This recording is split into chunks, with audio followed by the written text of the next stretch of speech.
Muy buenas tardes, mi nombre es Mariana Bakowski, presido un espacio que es conocido como Mujeres Liberales Argentinas y nos dedicamos a promover las ideas de la libertad. En esta oportunidad tendremos con nosotros a 4 invitados especiales para tratar un tema sensible. ¿Qué sucede con las pymes? ¿Cómo sobreviven las pymes en la situación actual que enfrenta la Argentina? ¿Y cuál es la propuesta que tiene el liberalismo para estas pequeñas empresas, pequeñas y medianas empresas?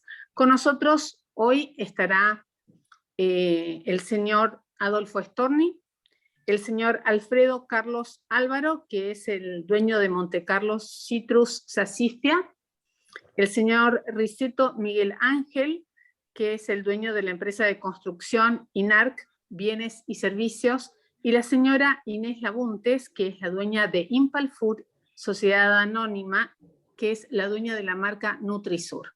Espero que sea fructífero para todos, que ellos tengan la posibilidad de poder contarnos qué es lo que pasa con sus empresas y que Adolfo nos dé una receta para todas las personas que están involucradas en este tema que es tan caótico en la Argentina y tan difícil de poder vehiculizar como para darle oxígeno a todo aquel emprendedor que quiere hacer algo en la Argentina y le es sumamente difícil.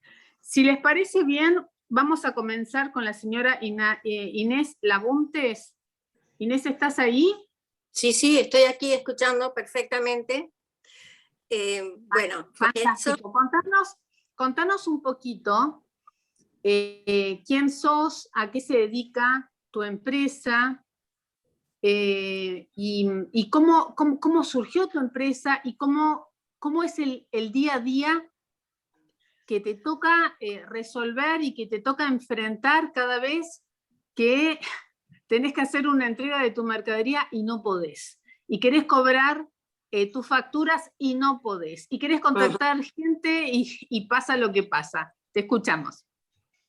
Bueno, ante todo es un proyecto que comenzó en el año 2006. Yo en ese momento estaba trabajando en el sector financiero, trabajé muchísimos años en relación de dependencia en una sociedad de bolsa, y siempre me gustó mucho la economía y la parte financiera, pero llegó un momento, a raíz de tener una decisión personal de que había cumplido una etapa, y siempre me gustó mucho lo que es el consumo masivo, marketing. Estudié bastante marketing al respecto. Con Price Waterhouse hice un curso intensivo de 8 meses, después con Peter McKenna, con Peter Drucker, que bueno, ahora falleció. Y la verdad, siempre fui estudiando bastante lo que es respecto al marketing de consumo masivo acá, y algo por un tema de personal que estuve viviendo en Estados Unidos. Hice un análisis bastante intensivo de cómo se comportaba la gente en las góndolas y cómo era su forma de consumir. Es así como decidimos, junto a una amiga que es ingeniera en alimentos también, yo estudié Ciencias Económicas en la UCA, donde sí hice administración de empresas y no contadora, a la cual me falta todavía dar un final, la cual decidí nunca ejercer la profesión, si bien a mí siempre me gustó mucho más la economía que la contaduría en sí. La detesto, por eso nunca la ejercí la profesión. Bueno, allí es cuando comenzamos con un solo producto en el mercado. Gracias a Intagro buscamos el mejor maíz de la Argentina, un maíz no genéticamente modificado. Primeramente registramos la marca, por supuesto, en diferentes categorías, en la clase 30, que es todo panadería, paticería, panadería, productos, bueno, de todo tipo de productos farináceos, es muy amplio, té, café, bla, bla. Y también en el rubro de la clase 32, que es para aguas saborizadas, dulces, o cualquier otro tipo de agua mineral, o sin graduación alcohólica.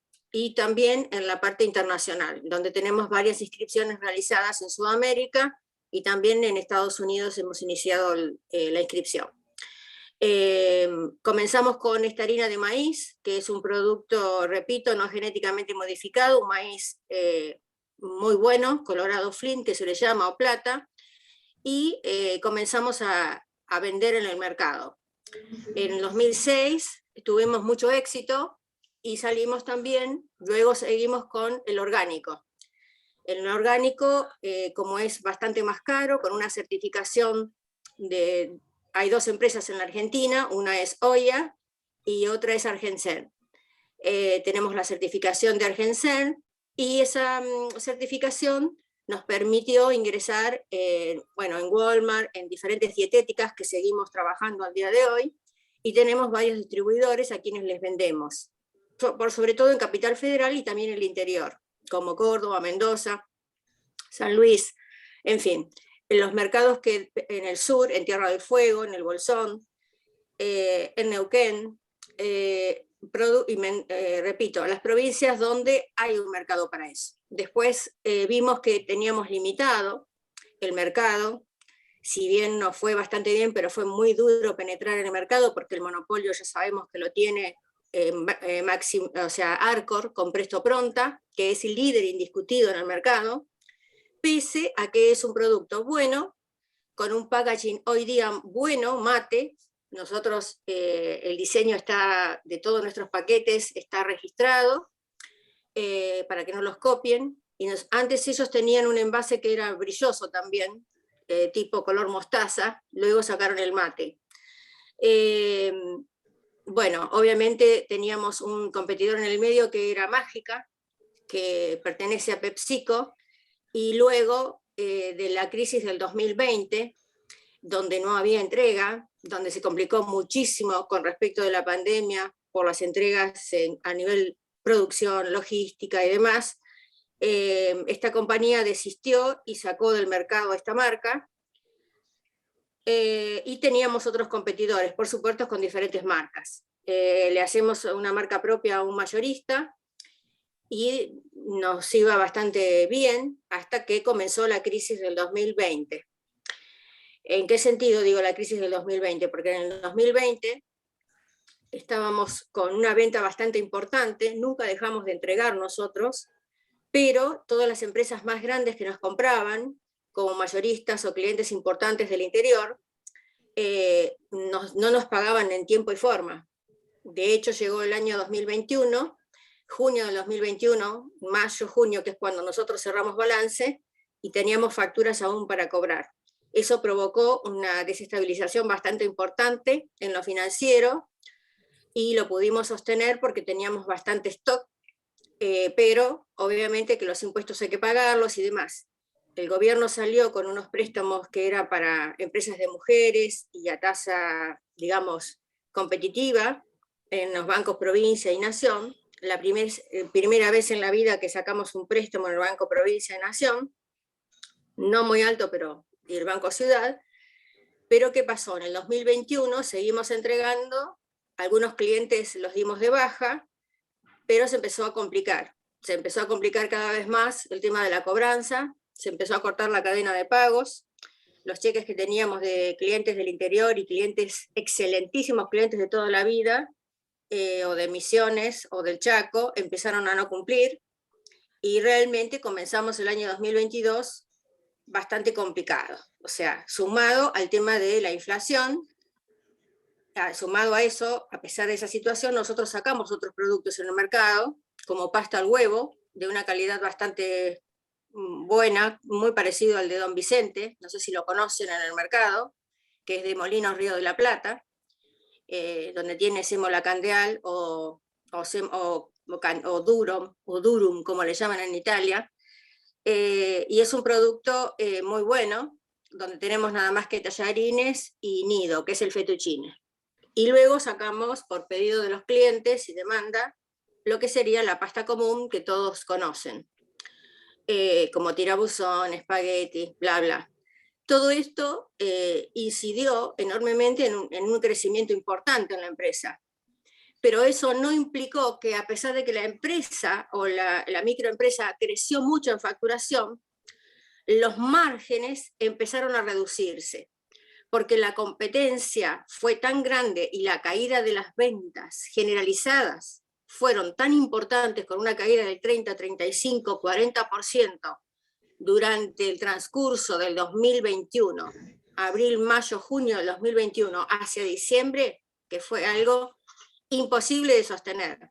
Muchas empresas que conozco, colegas, han podido trabajar por debajo del costo marginal, es decir, por debajo, el economista debe saber muy bien, por debajo de su costo, a pérdida.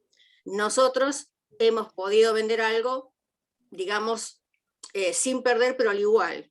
Pero claro, financieramente, el desfasaje del momento que nosotros vendíamos el producto hasta cuando lo cobrábamos, y hay facturas que aún no hemos cobrado, digamos, a lo que es el costo del día de hoy, donde la mayoría de los insumos son importados y dolarizados, todos, incluidos los commodities, como la harina de trigo y demás, la pérdida fue bastante, que tuvimos que asumir el año pasado, fue bastante importante. Y hoy estamos en una situación, con respecto al tema de la libertad, tuvimos también otro problema, que fue el condicionamiento por parte del gobierno de digamos, un listado de productos de precios máximos. Cuando nosotros pasábamos esa lista de precios a los clientes, algunos los tomaban y otros no, por la disposición justamente del gobierno. ¿Eso qué implicó? Que nosotros, en algunos casos, no entregamos esos productos, porque trabajábamos totalmente a pérdida. Eso se hizo muy difícil competir contra las empresas multinacionales. Y no habían entrado todas en los precios cuidados, pero las empresas como, por ejemplo, los más importantes, mayoristas más importantes, de nombre reconocidos por todos, no tomaban las listas de precios. Entonces, eso fue bastante contraproducente.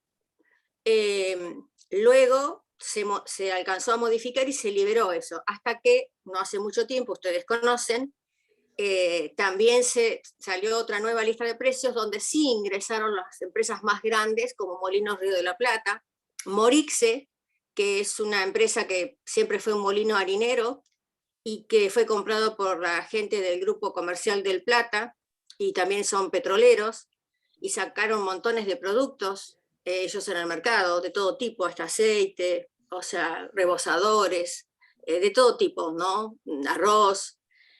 Y todo este tipo de cosas, a nosotros como pequeña pyme, la verdad que nos afectó y nos afecta. ¿Por qué? Porque ellos hacen arreglos con el gobierno a precios determinados, tienen una espalda muy grande, algo que las micropymes no tenemos financieramente, y eso nos lleva a que, por ejemplo, ayer yo tuve la posibilidad de cerrar con un cliente 3 camiones de pasta seca, y por una diferencia de $1,50, que no es nada, no pude cerrar esa operación. ¿Por qué? Porque hay grupos grandes como que están en el norte, que pertenece a los Luque, que se llama La Providencia, donde a lo mejor yo pasé un precio de 45 pesos y ellos lo compraron a 43 pesos o 43,50. Aunque les parezca mentira, estamos hablando de una pasta común. Ese precio puesto en el Chaco no nos dan por los fletes, y los fletes suben permanentemente todos los días, donde incide notablemente en el producto. Está incidiendo más el flete, los impuestos que tenemos, otra de las cosas, de las barreras más difíciles de sortear por las pymes, es la alta presión tributaria que tenemos, porque tenemos ingresos brutos, por ejemplo, en el caso nuestro, que tenemos convenio multilateral, pagamos el 8% entre provincia de Buenos Aires y Capital Federal. A eso le tenemos que sumar que cuando entregamos en cualquier otra provincia del interior, nos retiren y pagamos otro 4, otro 5, otro 3% más, previo a lo que, o sea, es con lo que se le llama, o sea, un impuesto en efecto cascada, que también los proveedores nos cobran a nosotros. Cuando nos pagan también nos retienen ganancias por las que vamos a tener cuando muchas veces no tenés esa ganancia. Nos retienen también ingresos brutos. O sea, es tremendo la presión tributaria. Tenemos un 60-70% del precio del valor de venta que incide en ese precio, que es todo impuesto. Todo impuesto. Y nosotros terminamos ganando un porcentaje ínfimo, que para la industria en este momento es algo tremendamente difícil. Sumado a que tenemos otro agravante, donde por suerte nosotros tenemos 5 proveedores de insumos que son importados, pero no solamente sube en función del precio del dólar, sino que han subido el año pasado, para que ustedes se den una idea, insumos al 100% más o el 150% más en dólares. No solamente la inflación, o sea, por el tipo de cambio. No, lo han subido en dólares el precio del kilo de la unidad del envase. Es decir, que el envase sale más caro y el flete que el producto que hay adentro, donde se siembra, se cosecha. Bueno, es todo un tema. Bastante difícil, y todo esto lleva a no tener libertad de poder tener una competencia real por calidad de producto, por calidad de empaque, por todo. Es muy difícil competir, porque tenemos empresas también monopólicas, varias de ellas, como Arcor, que ahora estaba haciendo un convenio también para tener todo el manejo de todo lo que tenga que ver con envases, esto es ahora nuevo, o como Molinos, que tiene 10, 11 marcas. Es muy difícil poder competir, porque ellos no ganan solamente en lo que es producto de consumo masivo en los precios cuidados, ganan en otros productos que tienen un abanico muy grande de productos. Entonces, para el resto es muy difícil competir.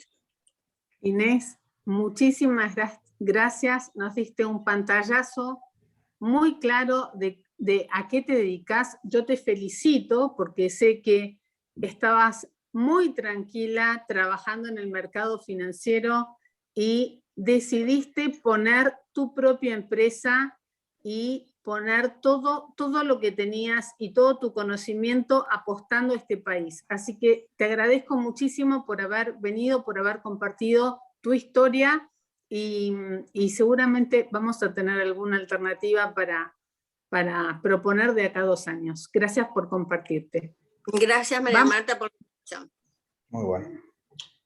Gracias. Vamos a... quédate ahí, no te vayas.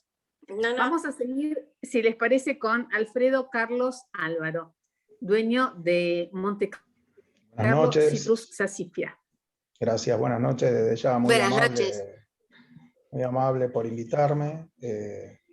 Voy a tratar de ser lo más breve posible. Monte Carlo Citrus es una empresa que nació en el año 70 de la mano de mi padre, Prin Álvaro, ingeniero químico, una persona con una impronta muy especial, con 50 años adelante en la cabeza, como eran los hombres de los años 70. Él empezó en el rubro cosmética.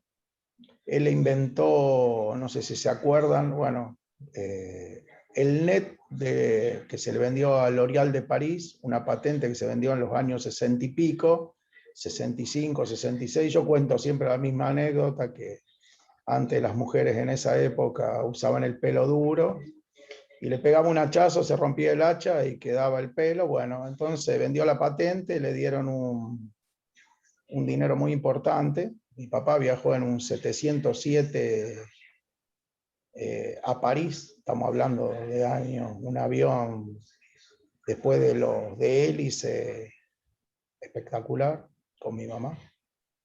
Y ahí empezaron. Mi papá me dijo en su momento que quería ir a la parte alimenticia. Bueno, compró tierras en Misiones, que en esa época la verdad que eran insignificantes los precios de las hectáreas, y empezó a incurrir en la parte alimenticia, sobre todo en el tema citrus.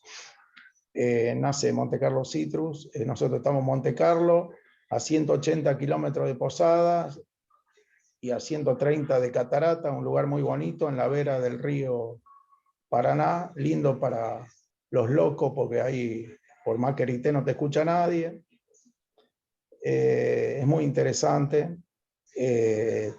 Antes Misiones tenía un polo citrícola muy grande, había 200.000 hectáreas para entender de citrus, hay 40.000.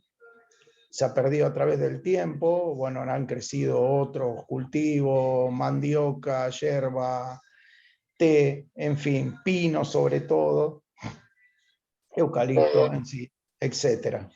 Entonces, lo que nosotros somos procesadores de 7.000, 8.000, 9.000 toneladas por año de citrus, somos chicos, pero dentro de las variantes que existen en el momento hay mandarina Satsuma, que es una mandarina que digamos requerida en los mercados asiáticos, pomelo, que hoy todavía es el único citrus que tiene precio, limón, que es manejado por Tucumán, es obvio, naranja, que es manejado por toda la franja de Entre Ríos y parte de Bellavista, y bueno, y la otra mandarina que sirve de blender, que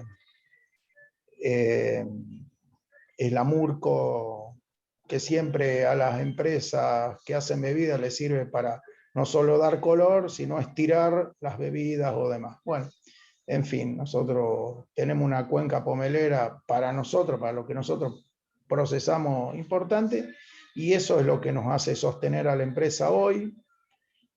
También, bueno, hacemos aceites esenciales naturales y concentrados, y somos saboristas, ¿no? Hacemos emulsiones para diversas bebidas. Somos una empresa chica. El que está encargado de la parte técnica de ingeniería es mi hijo, que tiene 31 años, el ingeniero Martín Álvaro. Creo que Perdona que te moleste. ¿Cuántas personas tienen a cargo? Nosotros no somos más de 10. Tenemos automatizado prácticamente toda la empresa. Lo que sí movemos una cantidad de gente exterior, camiones, en fin, hay cosechadores y demás que son todos externos, ¿correcto? Lo importante es que, no sé si se escucha, ¿sí? Lo importante es que, bueno, en una época de hacia los 90, 90 y pico, mi papá viaja a Estados Unidos, le gustaba la ingeniería, y ve que Lipton en esa época desarrolla un té instantáneo, correcto, Lipton, Nestlé. Y bueno, entonces trae la idea y dice, bueno, ¿cómo no vamos a hacer yerba mate soluble, té instantáneo, que tenemos la base? Bueno, así se empezó, y hoy tenemos esos productos ya, obviamente, con RNE, RNPA, que es lo que corresponde, y estamos intentando llevarlo al mercado e-commerce para el año 2023, e iniciándonos en un nuevo rumbo, y un poco lo que decía Inés, sigo la línea, intentando hacer cajas diferentes para tratar de financiarnos. ¿Qué significa? Una cosa es la financiación a través del tiempo, que se le vende a empresas grandes, que son pagaderas en X tiempo y en X meses. Otra, la parte de e-commerce, que financieramente uno puede manejar el dinero día a día, no interesa la cantidad o demás. Entonces, estamos hablando de cajas, tal vez de no valores de montos importantes, pero que hacen al funcionamiento de el pago de ciertos servicios, energía, parte de los sueldos, etcétera, etcétera, etcétera, impuestos. Entonces, a eso estamos aspirando, y a su vez creemos que después de la pandemia y lo que pasó, la gente en el mundo ya elimina tomar, por ejemplo, yerba mate con bombilla. Estamos hablando de los países desarrollados. Acá nosotros vivimos en otro mundo, ¿no? Entonces creemos que esa infusión para la parte alimenticia y para la parte, seguramente, farmacia, cosmética, puede ser muy importante por la cantidad de polifenoles, antioxidantes que tiene el producto de yerba mate y el té. Ya tenemos obviamente tenemos un spray importante y estamos obteniendo un producto de buena calidad, tenemos análisis y demás. No estamos despacito ordenándonos. Mi hijo más chico que Matías Álvaro, que tiene 26 años, que va a llevar el que va a llevar a cabo el tema e-commerce. Obviamente lo mismo de todo, sabe manejar las plataformas y todo lo que sea la técnica de hoy el día y todo lo que es, mucho mejor que uno de madera al lado de ellos, la verdad. Pero tiene uno tiene una experiencia encima y estamos en un país lamentablemente condicionado por gente que no tiene la capacidad necesaria para entender lo que es una pyme, ni hablar lo que es una mediana empresa. Y bueno, las grandes empresas también tendrán sus problemas, pero tienen una espalda importante. Nosotros tratamos de no tener ningún tipo de préstamo bancario y demás, que es un dolor de cabeza para poder dormir, e intentamos hacer lo que podemos.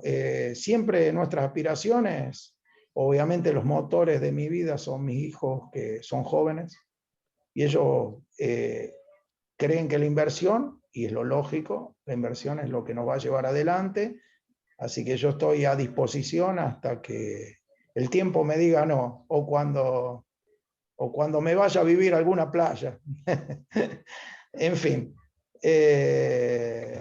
La cantidad de gente que a veces Lo importante, creo que lo importante e interesante conocer el país, porque la gente de la provincia tiene otras necesidades que la gente de la capital, ¿correcto?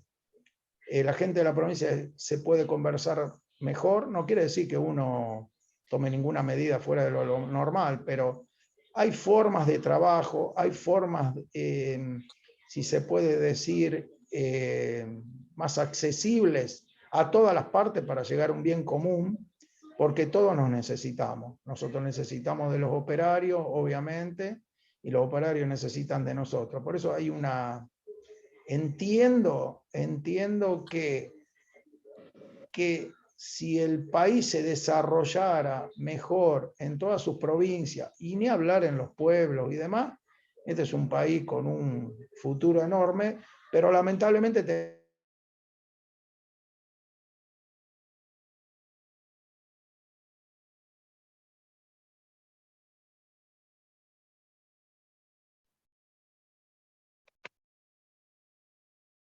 pero no, lamentablemente todos tenemos una visión, no me quejo de nada, no sirve quejarse. Algún día que nos conozcamos personalmente, puedo decir que yo tuve un grave problema cuando falleció mi papá y sacamos las cosas adelante, tal vez no por inteligencia, pero sí por constancia. En fin, cada uno tiene su historia personal y calculo que más o menos. Lo único que creo correcto es que no hay forma de llevar... Las empresas hoy, nosotros tenemos una galera al lado, siempre comento lo mismo con gente de otros países, en el cual tenemos todos los días un conejo diferente para tratar de sortear el día y llevar adelante las cosas.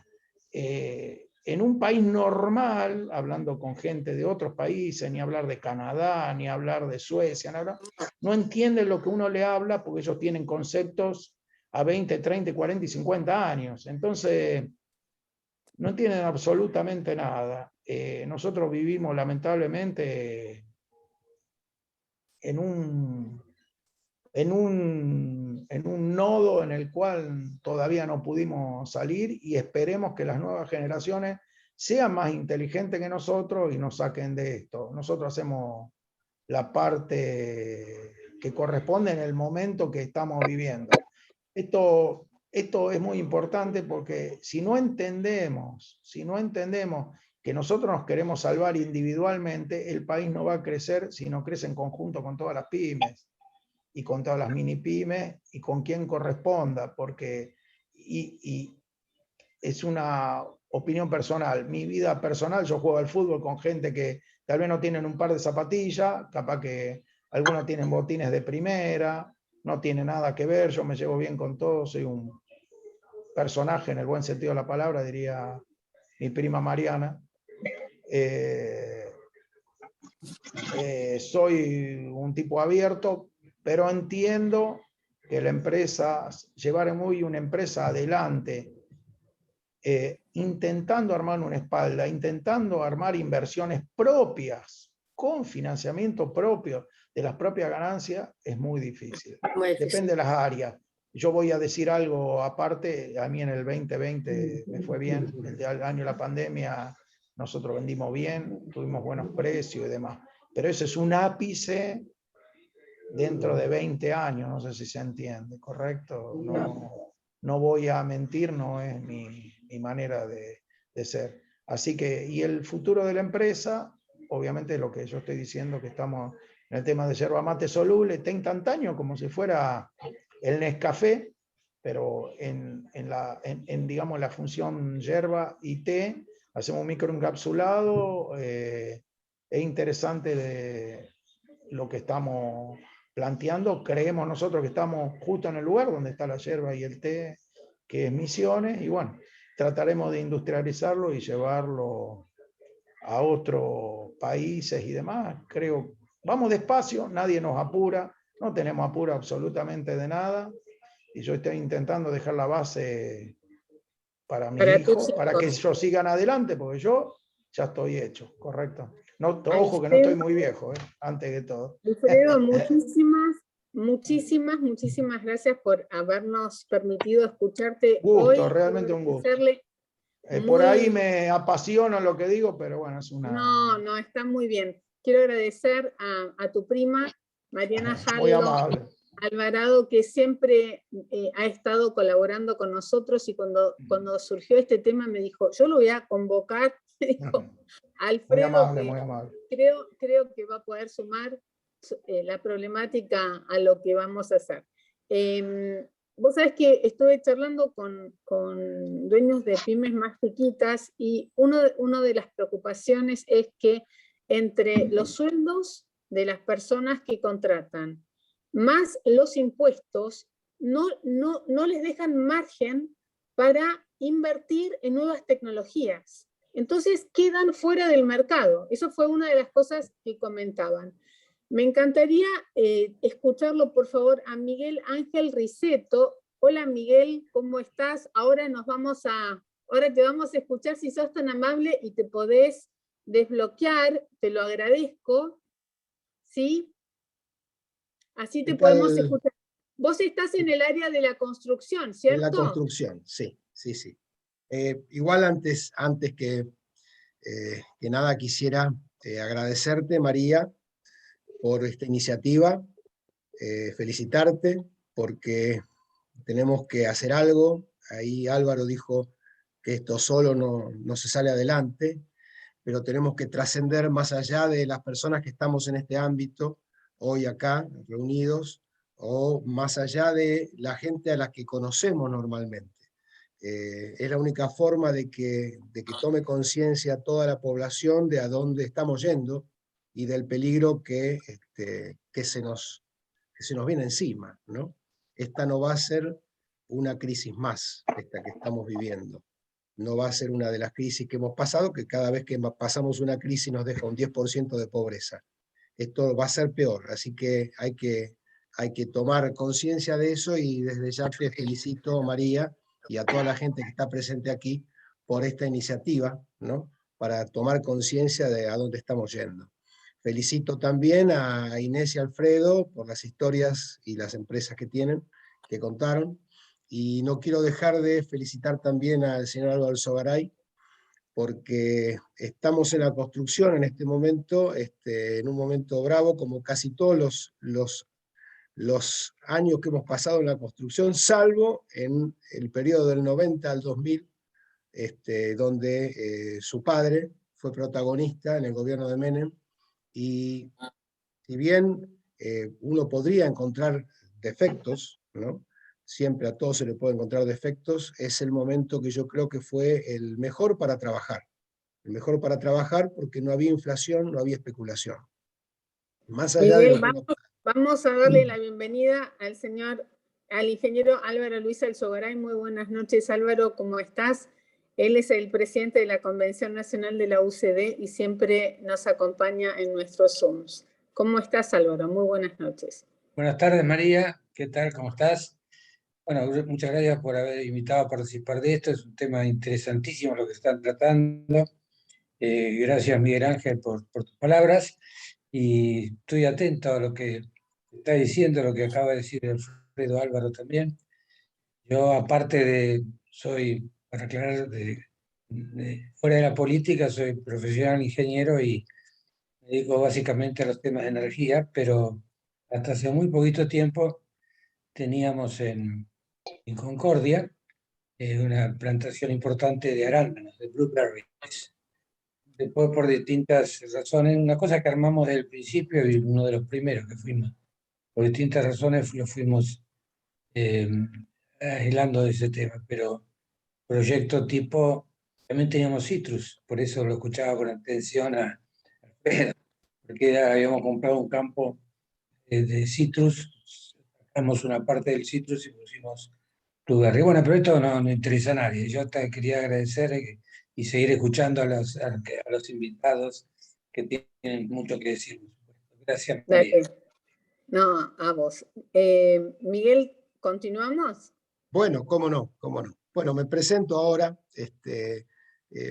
Soy Miguel Risetto, arquitecto, especialista en diseño, profesor en la UTN, profesor titular en la UTN, así que vivo al lado de ingenieros, estoy muy cómodo con los ingenieros, soy además investigador en la universidad y socio gerente de la empresa INARC Bienes y Servicios, que es una empresa constructora, que si bien la fundamos con mi hermano y mi padre y un tío, es una empresa familiar hace ya 30 años.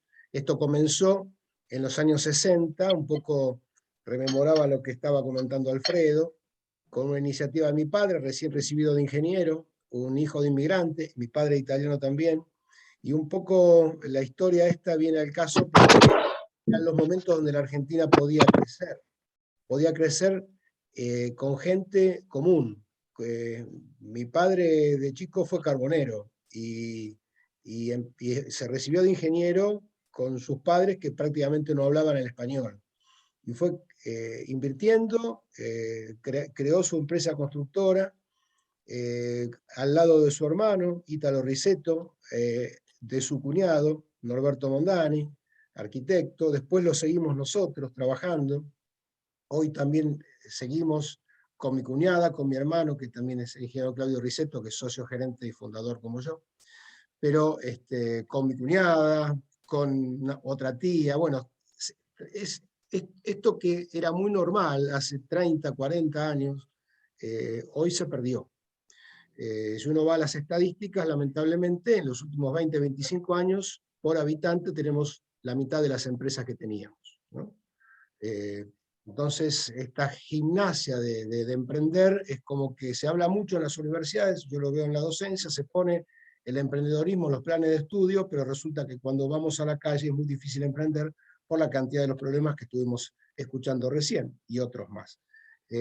Yo hice un detalle más o menos de cuáles podrían ser los inconvenientes en la construcción, ¿no? Pero yo creo que se pueden proyectar a casi todo. La construcción, lo que tiene de particular, más allá de otras inversiones, es que es una inversión siempre a largo plazo, casi siempre es a largo plazo. O sea, depende mucho, o sea, uno no puede decir yo compro esto hoy y lo vendo mañana. Uno se invierte en la construcción, está pensando en un edificio, está pensando quizás entre que lo empieza a construir y lo termina 1 año y medio, y entre que lo vendió todo quizás es 1 año más.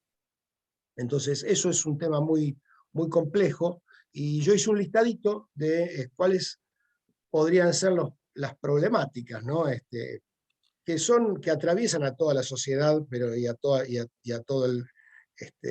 la economía, pero la voy a focalizar más en la construcción, ¿no? Básicamente que hace falta confianza en el país, que hace falta estabilidad de todo tipo, ¿no? Económica, legal, social, ¿no? Para cualquier tipo de emprendimiento. En la construcción, focalizándonos en la construcción, y vos, María, que sos arquitecta, también sabés del tema, ¿no?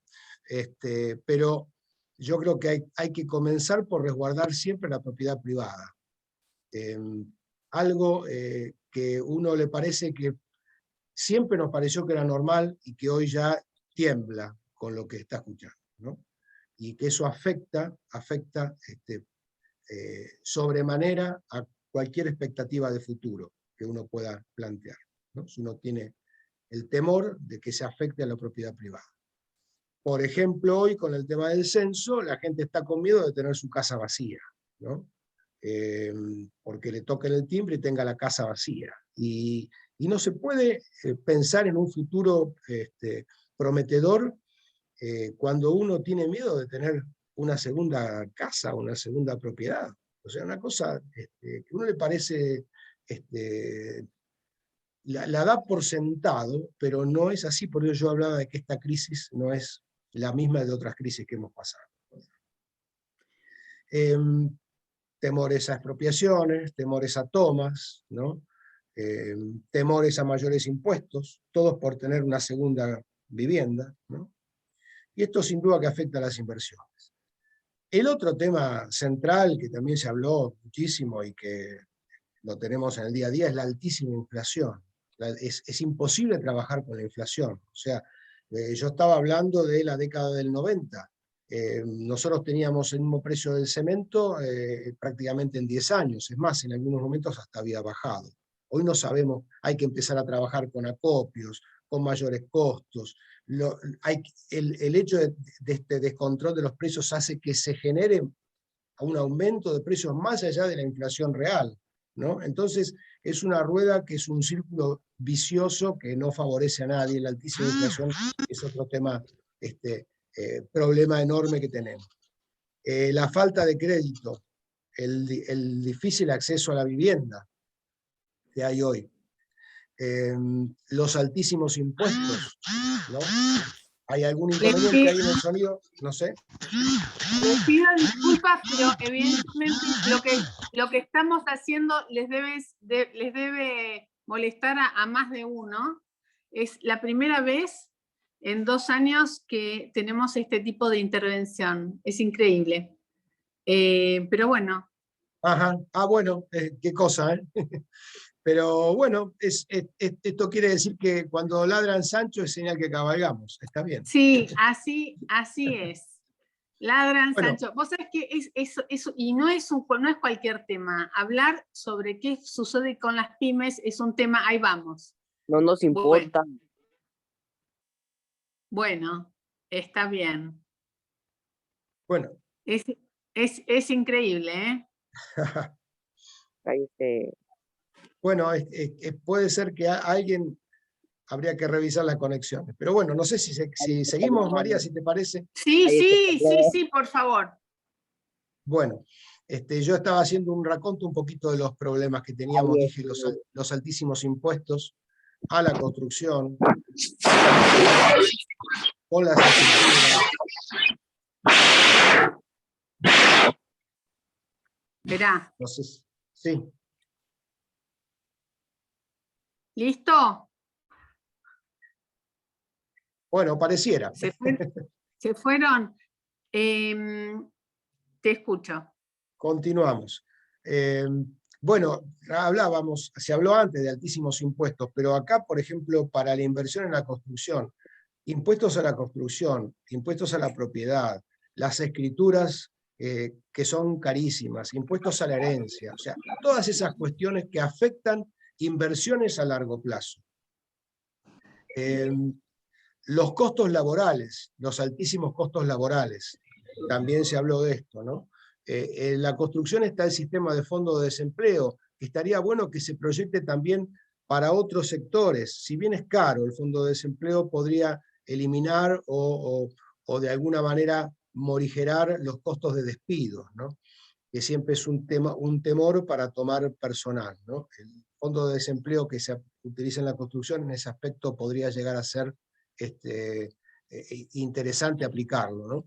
El tema que tenemos en la construcción, que también lo tienen en otros ámbitos, ¿no? Los juicios laborales, la industria del juicio, es terrible también.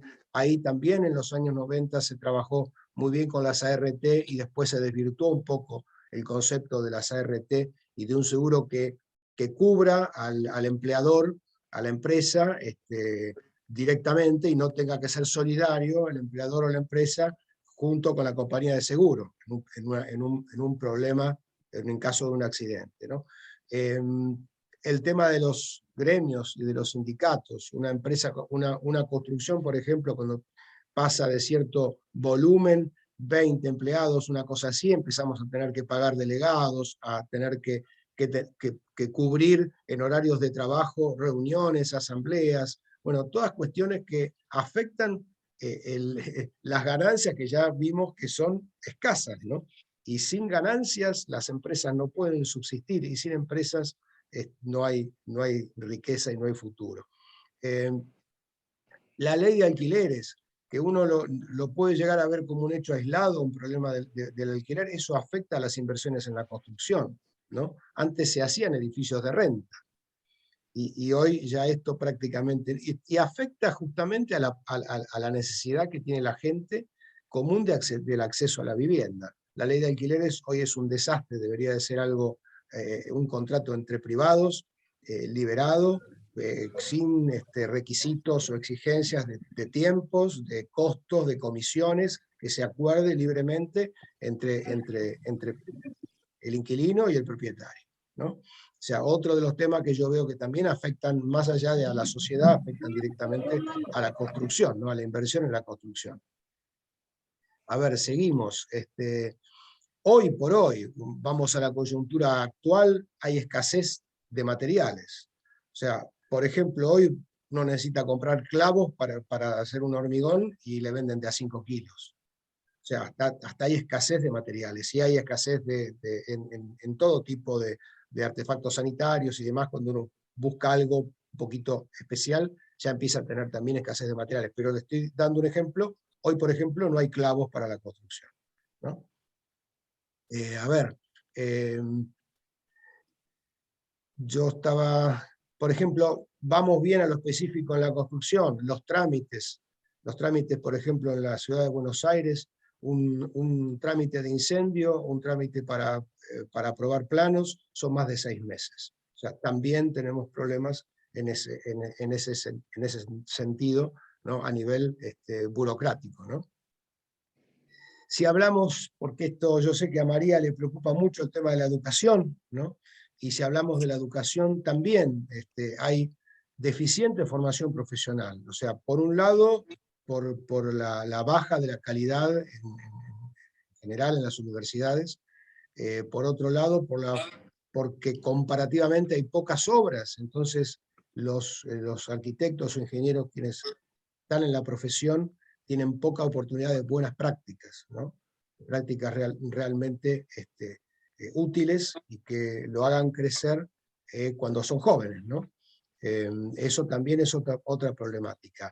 También hay pocos operarios capacitados, acá también otra cuestión social que afecta directamente a la construcción. Yo he tenido cantidad de obreros, gente buena, gente capaz, formada, que se fueron porque les daban planes, ¿no? Que dejaron la construcción porque le daban planes, ¿no? Y yo los he preguntado y me han dicho, yo me voy de mi casa a las 4 de la mañana, duermen todos, cuando llego a las 7 de la tarde están todos tomando cerveza y escuchando música, y yo llego muerto de trabajar. Y no se alienta el trabajo. O sea, es una problemática, más allá de la construcción, es una problemática social, ¿no? Así que bueno, como esto había que hacer alguna propuesta para mí a corto plazo, sin dudas que un poco lo han hablado quienes me antecedieron, hay que ser creativo, ¿no? Hay que ser creativo, hay que buscar siempre nuevas ideas, es la única forma de adaptarse a este contexto tan negativo. Y bueno, bajar gastos fijos, también eso que comentaba recién, por no depender demasiado de los bancos, es un tema, ¿no? Es un tema, hay que bajar los gastos fijos, eso sin duda, ¿no? Y a mediano y largo plazo, yo creo que a mediano y largo plazo yo lo fusiono porque realmente creo que la urgencia es tan grande que el largo plazo debería ser ya. Pero yo creo que hay que resguardar sin duda la propiedad privada, hay que dar seguridad jurídica, estabilidad en leyes y normas para capitales, bajar drásticamente los impuestos a la propiedad, al trabajo, flexibilizar o liberar leyes laborales, quizás hasta sacar los salarios mínimos, que me parece que perjudican directamente al trabajador y favorecen todos estos planes, ¿no? Planes sociales me refiero. Que haya menor incidencia de los gremios, quizás puede ser un poco utópico, ¿no? Pero eso es muy problemático, ¿no? Bajar la inflación, ya lo dijimos, y el tema de liberar los alquileres, ¿no? Eso para mí sería un poco la propuesta final, y yo, para cerrar un poquito, un poco por lo que está de moda hoy, es que cuando se habla tanto de desigualdad, yo creo que la desigualdad no es un problema, ¿no? El problema es la pobreza. Y me parece que en los países donde hay más ricos, hay menos pobreza. Eso no es un discurso, eso es la realidad. Eso cuando la gente emigra, no emigra de Estados Unidos a Venezuela, ni de Francia a Cuba, es al revés. A Cuba iban los españoles antes del 59. Yo creo que hay que convencer a la gente de que el dinero no es malo, que se pueden hacer cosas buenas con el dinero, de que las empresas no son malas, que las empresas son las que dan riqueza y las que pueden solucionar a la pobreza. Miguel, me encantó escucharte, muchísimas gracias, te pido que te quedes, vamos a escucharlo ahora al señor Adolfo Storni. ¿Cómo andás, Adolfo? ¿Estás o te hackearon también? No, yo estoy, estaba recreando la vista también. Bueno, dale. Primero me siento muy tocado por lo que dijeron, porque he trabajado en varios rubros de lo que ustedes han comentado, así que lo que me comentan lo he vivido en carne propia, de un lado, del otro lado del mostrador, así que me pareció, digamos, muy real lo que han dicho. Mira, primero, en Argentina hay un divorcio total entre la microeconomía y la macroeconomía. Entonces no hay una microeconomía sana sin una macroeconomía ordenada. Entonces Argentina hoy tiene la macroeconomía totalmente desordenada y necesita 3 o 4 políticas de inmediato para poner la casa en orden, ¿no? Que es la casa de todos, que es el país. Entonces, para poner la casa en orden, necesitamos disciplina fiscal. Argentina no puede más gastar por encima de sus ingresos,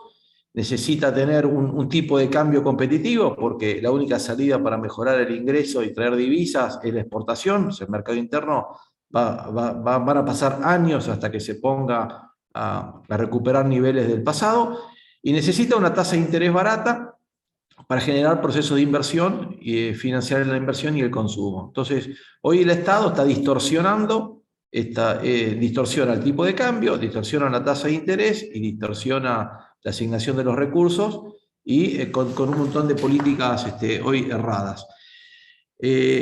Las pymes, que son, digamos, el primer eslabón de la cadena productiva, hoy están trabajando en la coyuntura, en la urgencia, en el incendio, y no están trabajando en el crecimiento, en el desarrollo, en la internacionalización, en la profesionalización. O sea, la gran parte de nuestras pymes trabajan en la coyuntura. Digamos, ¿cómo pago? O sea, trabajamos para la FIP, trabajamos para el contador, o sea, estamos todo el día a ver cómo cubrimos el vencimiento impositivo, cómo cubrimos el descubierto, cómo cambiamos cheque en una cueva, cómo cambiamos dólares, cómo hacemos un contado con liquidación. O sea, la verdad que los empresarios pymes nuestros tienen una capacidad, una creatividad y una invención para no desaparecer. Entonces, están lamentablemente desfocalizados, todos desatienden a gran parte, ¿no es cierto?, de nuestro tejido productivo, desatienden sus empresas para atender la coyuntura. O sea, ¿cuánto tiempo le dedica hoy un empresario a estar con sus clientes, a estar con a ver qué necesitan, cómo hacer mejorar la productividad de sus empleados, cómo abrir un nuevo mercado, una nueva zona, incorporar un nuevo producto, y están todos viendo cómo pagan sueldos, cómo tapan el descubierto, cómo afrontan un vencimiento, o sea que están totalmente focalizados. Hoy las pymes necesitan sacarse la mochila del Estado de encima. Hoy tenemos, el Estado es una máquina de generar recaudación.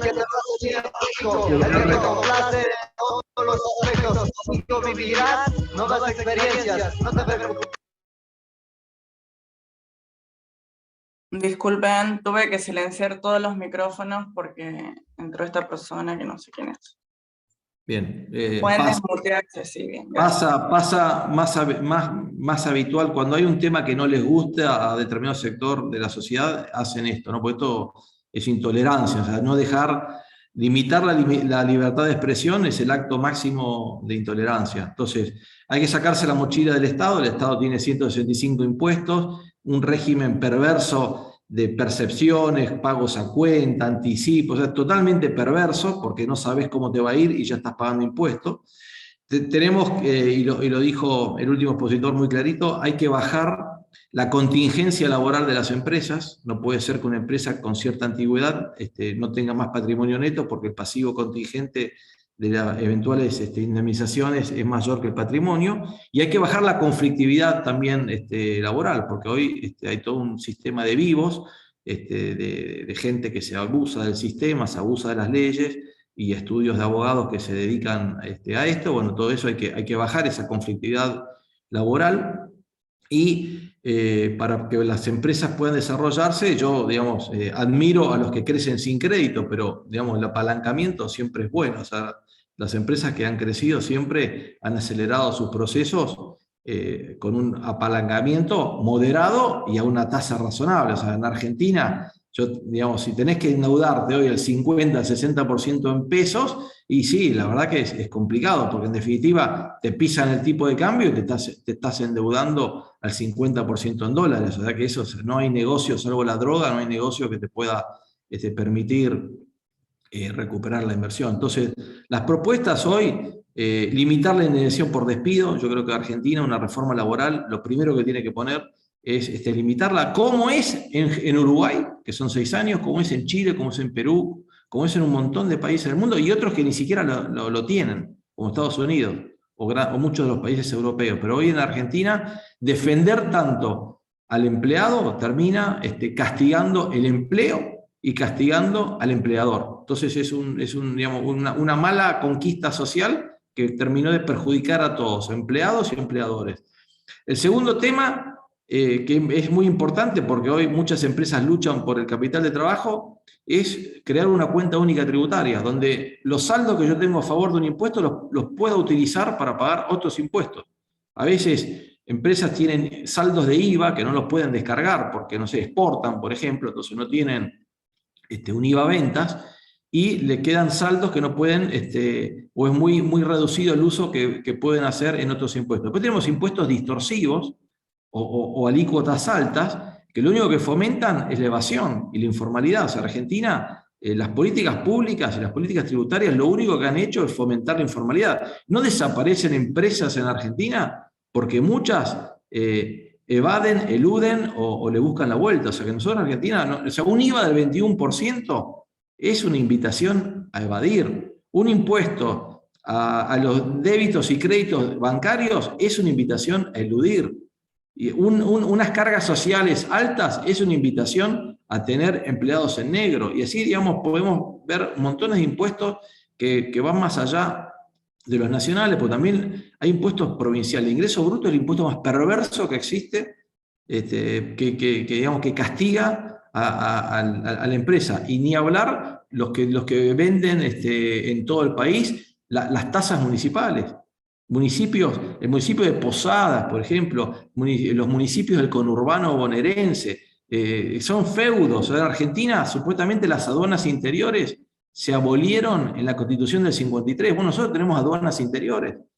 El convenio multilateral de ingresos brutos, las tasas de seguridad e higiene, las tasas de abasto, bueno, montones de impuestos que sabemos que son nefastos, y lo único que generan es la informalidad. Bueno, hay medidas también que sabemos que muchas de las pymes son víctimas, que hay sectores monopólicos u oligopólicos en ciertos bienes intermedios, ¿no? Que son insumos. Hoy el cartón corrugado, el vidrio, la cartulina, fertilizantes, agroquímicos, plásticos, industria petroquímica. Bueno, hay poca competencia. O sea, Argentina tiene un problema de oferta. O sea, más allá que digamos, todos sabemos que la inflación es un fenómeno monetario, pero hay un problema de oferta también, porque vos querés comprar un auto, 6 meses, querés comprar sanitario, no podés, querés comprar clavo, no podés, querés comprar fertilizante, no hay, querés comprar gasoil, no hay.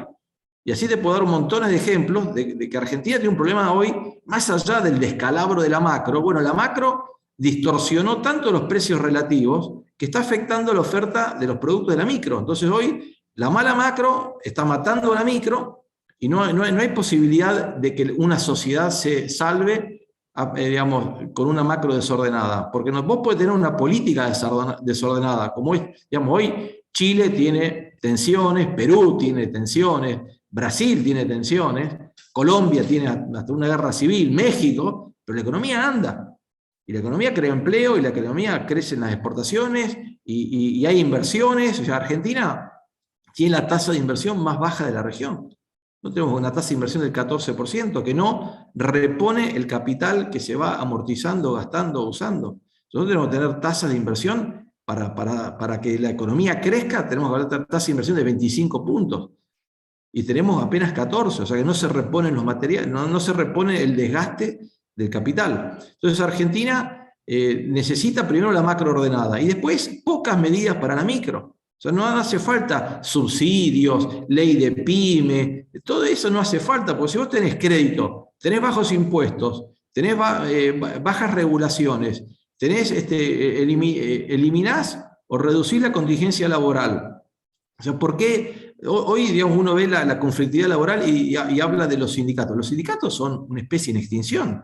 Si hoy hay un poquito más de 5 millones de empleos privados formales, más los empleos públicos, viene en decadencia. O sea, hoy las organizaciones sociales, estas que de alguna manera ganan la calle con la protesta y el pedido de más fondos para más planes, ellos son mucho más poderosos que los sindicatos. Los sindicatos, digamos, desde la época de Onganía, que fue, digamos, el culpable de haberle dado las obras sociales, digamos, Perón nunca los hizo empresarios, los sindicalistas. Le habrá dado poder político, le habrá puesto de diputado, lo habrá escuchado, le habrá aumentado la cuota sindical, pero siempre eran sindicalistas que se ocupaban del trabajo y del trabajador. Bueno, desde la época de Onganía adelante, década del 60, el sindicalista se hizo empresario. Primero empresario de la salud con las obras sociales, y ahora tiene RT, medios de comunicación, empresas de logística. O sea, están totalmente desfocalizados los sindicalistas. Entonces se olvidaron del trabajador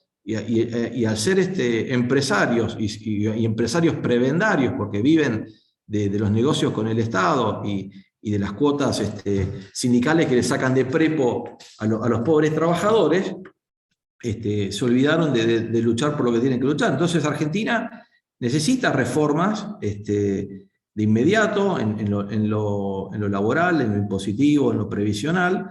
Necesita ordenar la macro, necesita bajar la conflictividad laboral y necesita recrear el mercado interno. Hoy vos ves todas las semanas las licitaciones del Tesoro, del Banco Central, la bola de plata que hay en los pasivos del Banco Central y la deuda interna que sigue creciendo. O sea, la deuda que tenemos nosotros en pesos ya son 70.000 millones de dólares. Esa es una bola que van a ser un gran pagadiós. Yo no creo que esa deuda ni se va a dolarizar ni la van a pagar. Le irán licuando y harán un gran pagadiós y harán un plan Bonex de peso, pero bueno, en definitiva se va a licuar. Yo no creo no veo, no voluntad, capacidad de pago. Con los deudores externos sí, yo creo que la irán refinanciando y se irá pagando, pero con los deudores internos los van a empomar a todos. Lamentablemente así. Así que bueno, eso es un poco el resumen de lo que yo creo que hace falta las políticas públicas y espero que los gobiernos que vengan del 23 en adelante empiecen a tocar algunos de estos temas. Sé que no hay voluntad hoy en la clase política argentina de hacer una reforma integral, una revolución integral, un cambio de modelo. Lamentablemente no hay voluntad de cambiar el modelo, pero sí tenemos que empezar por las reformas, aunque sea de una por año. O sea, yo soy partidario de meter todo junto. Los 100 primeros días son cruciales. Yo veo que acá en Uruguay, yo estoy en este momento en Uruguay, lo que hizo muy inteligente el gobierno actual, muchas reformas las metió en una sola ley. En vez de ir al Congreso por 300 leyes, metió todo en una sola. Bueno, después se la quisieron voltear con un plebiscito y por suerte no prosperó. Pero bueno, yo creo que así como en su momento el gobierno de Menem tuvo cierto éxito estabilizador, y de señales y de confianza con la ley de emergencia económica, la ley de reforma del Estado, en el 89, bueno, yo creo que Argentina no podemos, bueno, sentémonos a hablar cuando asumamos el 10 de diciembre del 2023, pues ya es tarde, pues ya tenés que tener el plan y el equipo y la ley lista cuando asumiste el 11 de diciembre en la sesión, chao, me presentás todo. Si es que es por ley, y lo que no hace falta ley, lo tenés que hacer de prepo. Yo creo que nosotros tenemos que meter en un modelo virtuoso a un montón de gente y después sacarle todas esas conquistas a la gente sea imposible, porque ¿sabes qué? Implica plata en el bolsillo, implica más patrimonio, implica más bienestar, más felicidad. Yo creo que todos los gobiernos anteriores han dicho una cosa y han hecho otra, y lo que tenés que hacer es de entrada al trabajador, bajarle el IVA y bajarle impuestos a las ganancias y darle más plata en el bolsillo. El Estado tiene que bajar. A las empresas, bajarle los impuestos. A los sindicatos, hacerlos, no los hagas obligatorios, que compitan y que no sean empresarios. No es tan difícil.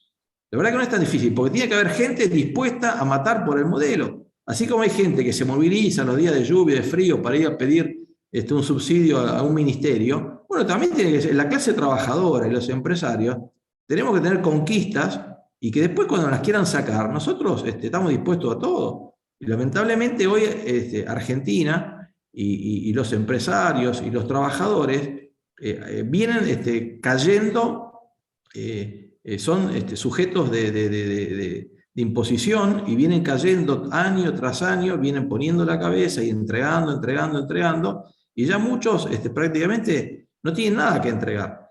Entonces, yo creo que el próximo gobierno tiene que tomar esto en forma conjunta, inmediata, y no tiene mucho tiempo para perder y para negociar.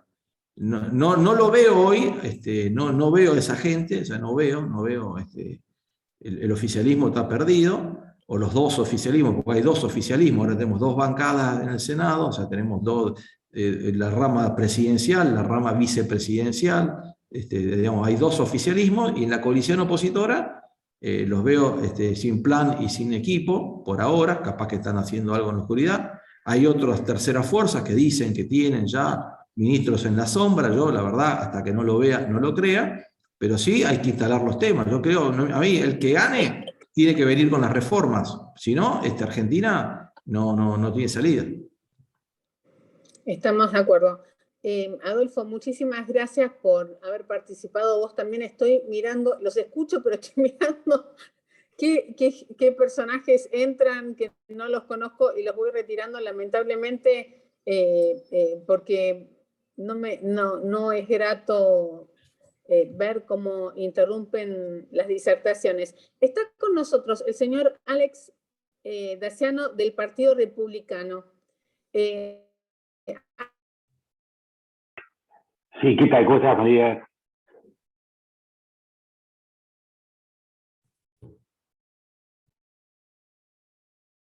Hola, hola. Alex, muy buenas tardes. Hola. Ay. A ver. La conexión está yendo, no sé si todo el mundo nos escucha.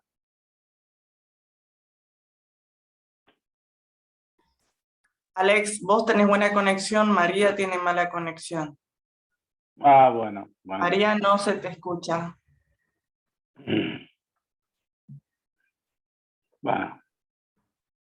En primer Bueno. lugar, felicitar a María por sus rápidos reflejos con los molestos, pero que no son molestos porque yo tomé nota de las exposiciones, de los problemas de todos, porque escuchar a la gente, y también hay que escucharlos a estos, ¿no? Que constituyen una parte, una realidad social. De repente estábamos hablando de bajar la conflictividad y bueno, esto, no sé si María está en línea, si no voy a dar mis impresiones bastante rápidas. De repente estoy viendo, tomé nota, ¿no es cierto? Coincido fuertemente, no se puede no coincidir con Adolfo en cuanto al 14% de la tasa de inversión, si no tenemos un 14%, en China es el 40%, en China es el 40%. Entonces, si, nada más que si fuéramos el 40% del PBI, no tendríamos los problemas que estamos teniendo.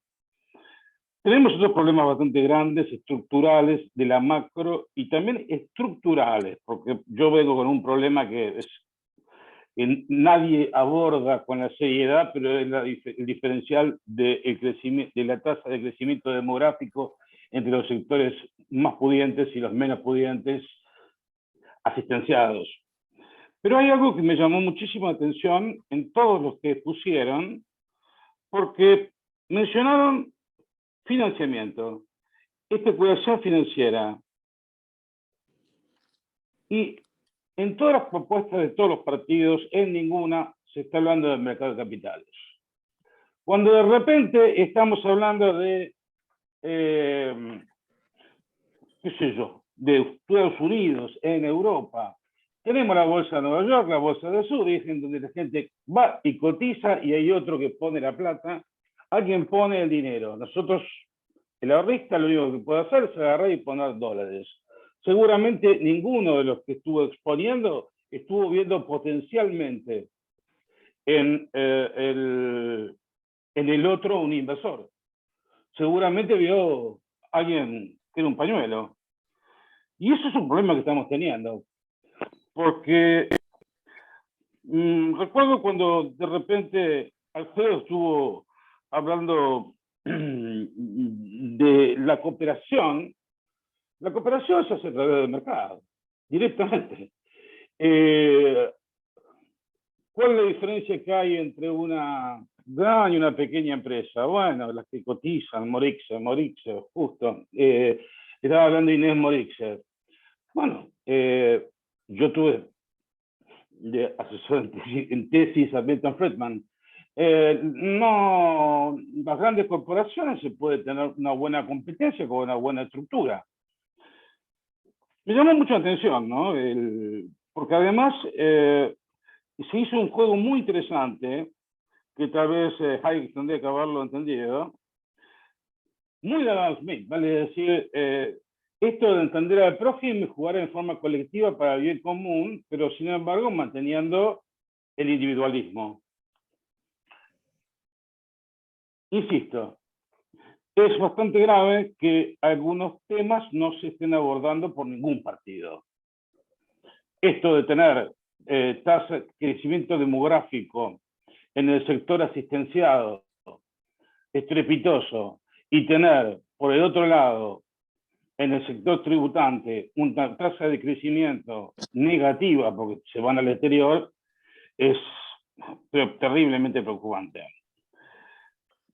La inseguridad jurídica, que es propio de la inseguridad general, ¿no? Ahora, yo vengo diciendo bastante tiempo de atrás que esto viene de una génesis, porque nosotros tenemos que la Constitución Nacional, hecha por un poder constituido, sea destruido por el poder constituido, ¿vale? El poder constituyente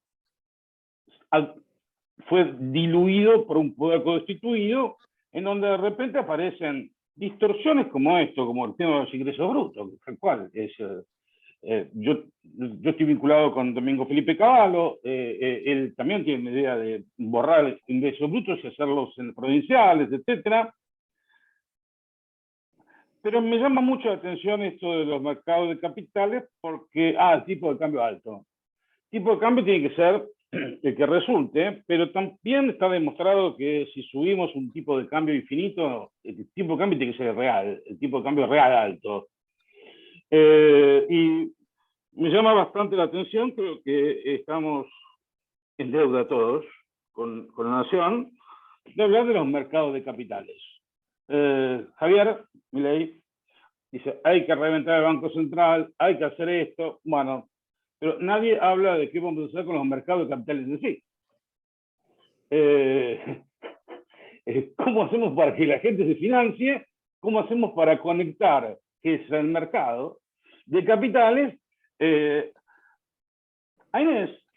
Para que, es gracioso porque yo con mucho gusto la hubiera financiado porque tengo un amigo que es el presidente de Morixia, Ignacio Noel, así que nada más que para probarlo, me hubiera encantado agarrar y poner unos pesos y decir, entro en competencia contigo. ¿Cómo se hace esto? Aclaro que soy medalla de plata de la Bolsa de Comercio, ¿no? Pero no tiene en contra de la sociedad de bolsa. Pero es otro tema fundamental.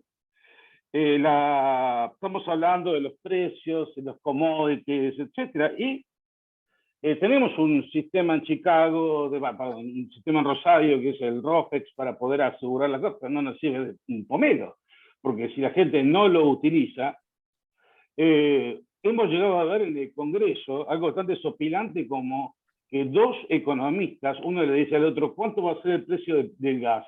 Y dice, bueno, si vos me decís cuánto va a ser el precio del gas, en el mundo yo te digo cómo. Vos no tenés una previsión de cuánto puede pasar, no sabés cómo van a fluctuar los commodities en función de las políticas monetarias de los países centrales, no tenés absolutamente nada. Bueno, creo que tenemos una gran deuda en ese aspecto. Me encantó escucharlos, tomé nota, porque creo que los partidos políticos también, en general todos, no estoy hablando de ninguno en especial, agarran y dicen, mi propuesta es, y esto más o menos es como cuando uno va a comer un bife a un restaurante. El punto tiene que ser que pide el cliente. Y ustedes son los clientes. Muchas gracias. Alex, muchísimas gracias. Prometo que vamos a tratar el tema de mercado de capitales. Lo anoté en mi agenda, vamos a trabajar sobre eso. Hace 1 hora y media que estamos con este tema y me encantaría saber si alguien más tiene alguna pregunta para hacer, así vamos cerrando y los libero. ¿Sí? ¿Alguien de los presentes tiene alguna pregunta específica para hacer? ¿No? Bueno, ha sido un encuentro muy, pero muy enriquecedor. Les cuento que les agradezco a todos, gracias Miguel, les agradezco a todos los que han participado hoy y que han colaborado en este encuentro. Les cuento que el martes que viene, 2 de mayo, voy a entrevistar a un artista, al señor Alberto Echagüe Guevara, y vamos a hablar sobre arte y criptomonedas, ¿sí? El señor Alberto Echagüe Guevara, junto con Eduardo Cac, Mariana Núñez, Miguel Soler, Roy Juncadela y Miguel Ángel Vidal, han sido invitados a participar y están participando en la Bienal de Venecia número 59, ¿sí? Y están integrando el pabellón que se llama Muestra del Pabellón Camerún. Así que lo vamos a tener el martes que viene a las 19 con nosotros. Les mando un beso enorme. Gracias por estar con nosotros. Gracias por seguirnos. Y si todavía no ingresaron a nuestro canal de YouTube, por favor, vayan, busquen Mujeres Liberales Argentina, denle a la campanita y síganos. Beso. Gracias a todos por estar. Muy amable, gracias.